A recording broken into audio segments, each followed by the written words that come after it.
after the brutal battle at the Great Purple Palace, Bai Qian's strength completely gave out, and she collapsed into the Hua's arms.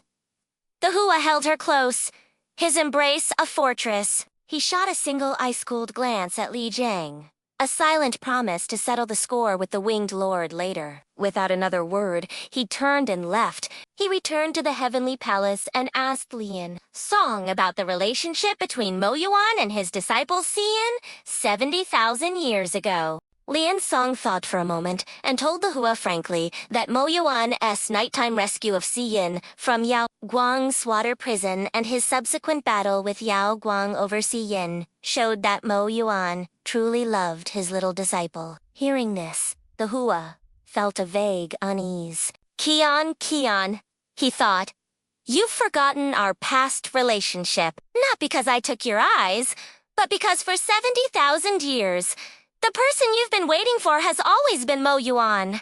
The High God. Inside the fox den, Bai Qian had been sleeping for quite some time and had almost fully recovered. When she woke up, she saw Bai Fang standing anxiously by her bedside. Seeing that Bai Qian was awake, his tense expression relaxed slightly, and he softly asked if she was feeling better, even offering a friendly request for water. Bai Fang was Bai Qian's fourth brother's mount, and usually treated her with indifference. His sudden enthusiasm at her bedside made Bai Qian think for a moment, then realized that this wasn't Bai Fang at all. It was clearly her fourth brother. Taking advantage of her injury and inability to recognize her illusion magic, Bai Qian chuckled to herself.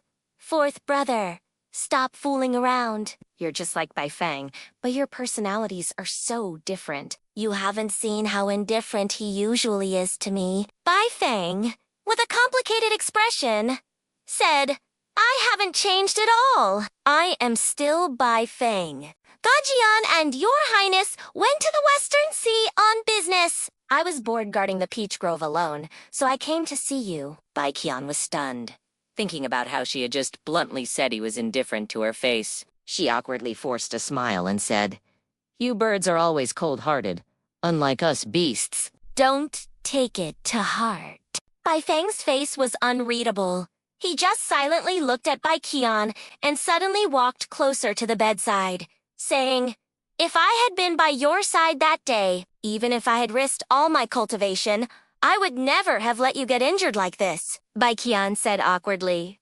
Of course! After all, we came from the same fox den. If one day you also challenge someone to a duel, of course I'll go and cheer you on. Bai Qian felt the burning passion in Bai Fang's eyes, but she avoided his gaze. Bai Fang scolded her.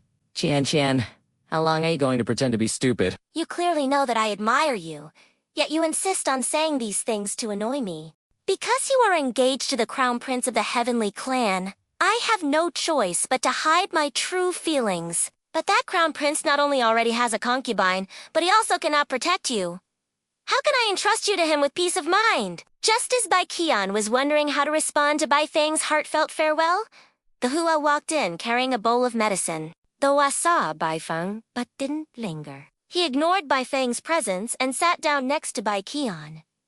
Bai Qian hesitated for a long time before finally speaking. I am bound by a marriage agreement with the heavenly clan. I am a person who values etiquette highly, and I would never do anything to embarrass the heavenly clan and I am happy that you admire me, but we are ultimately destined to be apart. Bai Fang was about to say something, but seeing the Hua's disdainful look and Bai Qian's clear rejection, Bai Fang left angrily. Bai Qian drank the medicine the Hua brought. After the commotion, Bai Qian felt the atmosphere was somewhat awkward. Pretending to be weak? She said to the Hua, I'm still a little sleepy. You go and do your work. I'll sleep a little longer. The Hua, however, didn't intend to leave. He turned to look at Bai Qian and said, Do you know that every time you don't want me in front of you, you use the excuse of being sleepy? Bai Qian was confused by the word every time and softly explained, Isn't this the first time I've used it? The Hua pulled Bai Qian close and embraced her, his voice low and husky as he slowly said, Qianshan, were you telling the truth just now? You let me get so close to you and kept me in Qingku, Was it really all just because of our marriage contract? If you were betrothed to someone else, would you still feel the same way? Bai Qian pondered to herself. Wasn't it obvious? If it weren't for this marriage contract, he wouldn't have been able to take advantage of her time and time again. He would have been kicked out of Migu when he entered Qingku, and would still be able to stay in the fox den and be assigned a good room. But the Hua, who was usually so calm and collected, was now showing such weakness in front of her. Bai Qian forced a friendly smile and said, "My kindness to you is not entirely because of the marriage contract. Look at you in the fox den. You still have to review memorials and cook for us. As the saying goes, you have to give and you have to receive. If you give me a peach, I will naturally return a plum. Even if there are no plums, I will at least use loquats instead." Bai Qian thought that her words were quite appropriate. The Hua suddenly brought his face close to Bai Qian's and said in a low voice, "I've never cooked for anyone else. I've only cooked for you." Bai Qian cupped the Hua's face in her hands and exclaimed in surprise, "So cooking is your hobby. That's a good hobby. You should cook for your father, mother, and grandfather when you have the chance. That would perfectly demonstrate filial piety." The Hua ignored Bai Qian's words and continued, "I do all this not because of the marriage agreement, and I didn't come to Qingku because Ailey missed you. Qian, I love you." Before Bai Qian could react, the Yehua had already covered Bai Qian's lips with his. Bai Qian was shocked. What was going on today? Her 1,000-year-old iron tree had actually blossomed with twin flowers. Bai Qian truly didn't know how to respond to the Hua's deep affection. After a while, when the Hua calmed down a bit, Bai Qian said, "This is no joke." The Hua smiled faintly and said that he had never been more serious than he was now. Bai Qian swallowed and said, "My father and mother said that when couples sit together for a long time, those romantic things fade away and slowly turn into kinship. Do you think we should just skip this middle part and be like family like this? Isn't it good enough? When you reach my age, you'll understand." The Hua, lost in thought, slowly said, "Are you saying these things intentionally to make me suffer? Qian, I only love you, and I will never love anyone else." Bai Qian hadn't expected the Hua to be so serious. After saying these sweet words, the Hua told Bai Qian that Ali was all right and had been sent back to the Heavenly Palace. He asked Bai Qian if she wanted to go back to the Heavenly Palace with him, saying that the hot springs at Lingbo Supreme's place were perfect for healing. Bai Qian thought that the hot springs were indeed a good thing, so she agreed to the Hua's offer. The Hua returned to the Heavenly Palace and went to Yilan Feng Hui, wondering if all the ordeal had caused any damage. She slowly made her way to Yanhua Cave. Looking at Mo Yuan's immortal body, Bai Qian couldn't help but feel sad. Zheyan had told her 300 years ago that her master was likely to wake up, but now 300 years had passed, and her master was still lying here. Bai Qian thought about how happy she would be. If her master could wake up and she and her fellow disciples could reunite in Kunlun Mountain, Bai Qian bid farewell to her master and strolled through Qingku.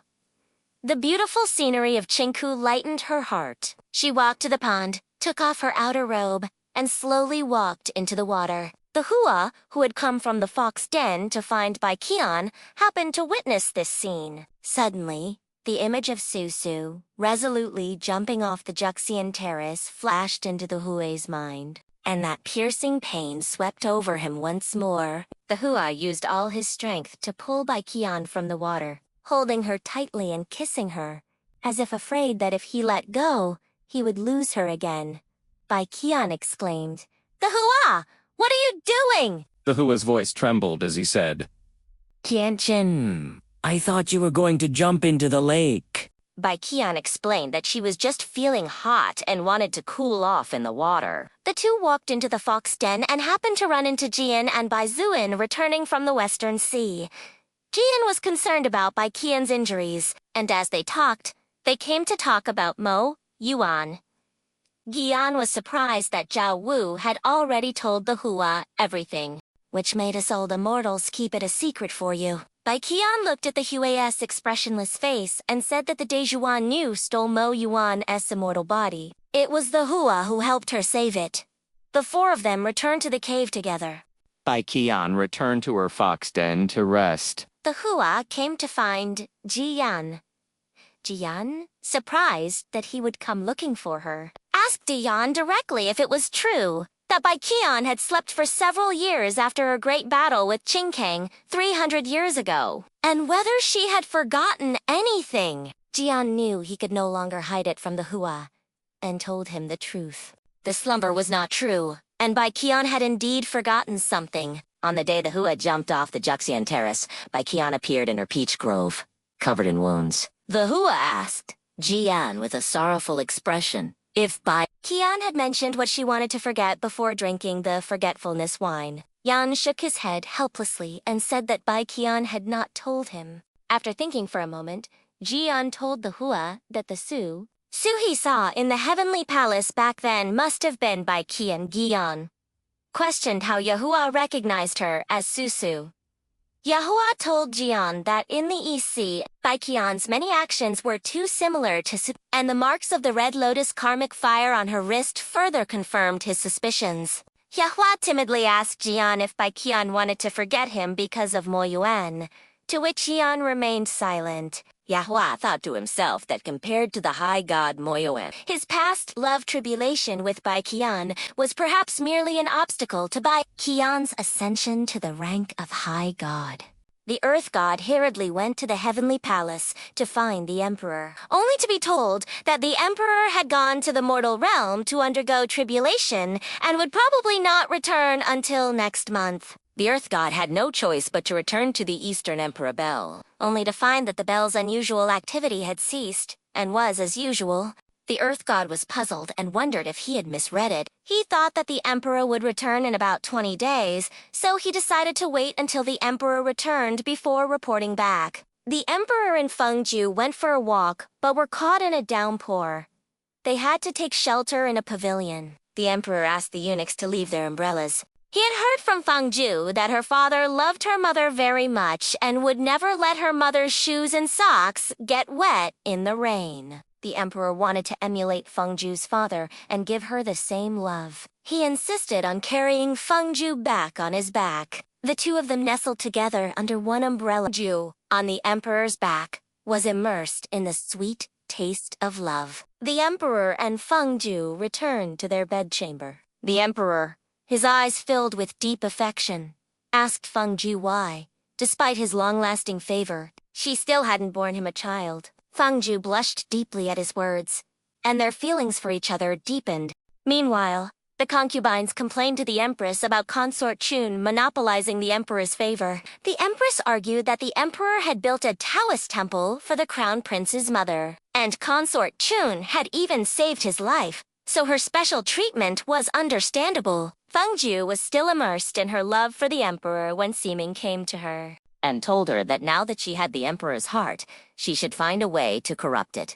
Only in this way could she fulfill the emperor's request to descend to the mortal realm for tribulations. Fengju hadn't expected her love affair with the emperor to end so quickly, and she found Li Jing still waiting. The Hua went ahead to wait for her, leaving the two of them to make a final decision. Li Jing strode forward, took out the jade soul, and intended to give it to Bai Qian, confessing that he had made a mistake back then and now wanted to use the jade soul to make amends so that Bai Qian wouldn't have to use her heart's blood anymore. Bai Qian coldly smiled and said that Mo Yuan's immortal body no longer needed heart's blood. Bai Qian told Li Jing that she had indeed given him her whole heart back then, and even thought about how to persuade her parents to let her marry him. However, she never expected that when her feelings were at their most intense, Li Jing would have a secret rendezvous with Xuan Nu, which dealt her a heavy blow. Later,